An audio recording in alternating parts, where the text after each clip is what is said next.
In some good news coming in, the United Kingdom's drug regulator has approved Oxford AstraZeneca COVID-19 vaccine for emergency use only in the United Kingdom. But you might wonder why it is a good news for India. Well, the Serum Institute of India, which is coming up with its Covishield vaccine, was closely monitoring all the developments that were taking place in the United Kingdom. And once the Oxford vaccine was approved for emergency use in the United Kingdom, it sent a proposal to a special committee set up by the DCGI, VG Somani, and this special committee is currently going through the proposal sent by the Serum Institute of India, which is requesting the DCGI to approve its version of the Oxford AstraZeneca COVID-19 vaccine called the Covishield for emergency use only in India.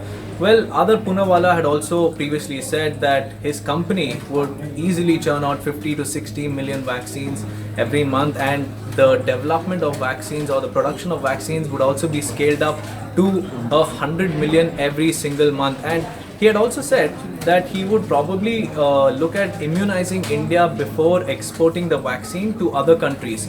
So Adar Poonawalla is eagerly waiting for the DCGI's approval. So what is this Oxford vaccine all about? Well, Oxford vaccine's efficacy with 2 doses is currently at 90. So the United Kingdom's drug regulator has said that close to 50 million people will be vaccinated, and for that 100 million doses of the Oxford AstraZeneca COVID-19 vaccine will be imported, and this will be used by the United Kingdom to vaccinate 50 million people.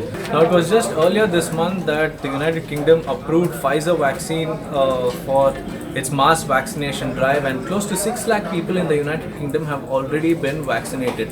But now the United Kingdom's drug regulator has approved Oxford AstraZeneca COVID-19 for emergency authorization or use only in the United Kingdom. So what is this vaccine all about? Well, the efficacy of the single dose of Oxford vaccine is anywhere between 60 to 62, and the efficacy of it with 2 doses is close to 90. So the drug regulator has said that 2 doses of this vaccine should be administered to a single person. So 50 million people will be vaccinated in the coming days. For that, the United Kingdom is planning to procure 100 million doses of Oxford AstraZeneca COVID-19 vaccine, which can be stored in a fridge, unlike Pfizer, which needs an ultra cold storage facility for it to be stored in the United Kingdom. Well, that's all I have for you in this video. Please do share your comments in the comment section below, and also do not forget to like, share and subscribe to TV9 News on various social media platforms. Many thanks for watching.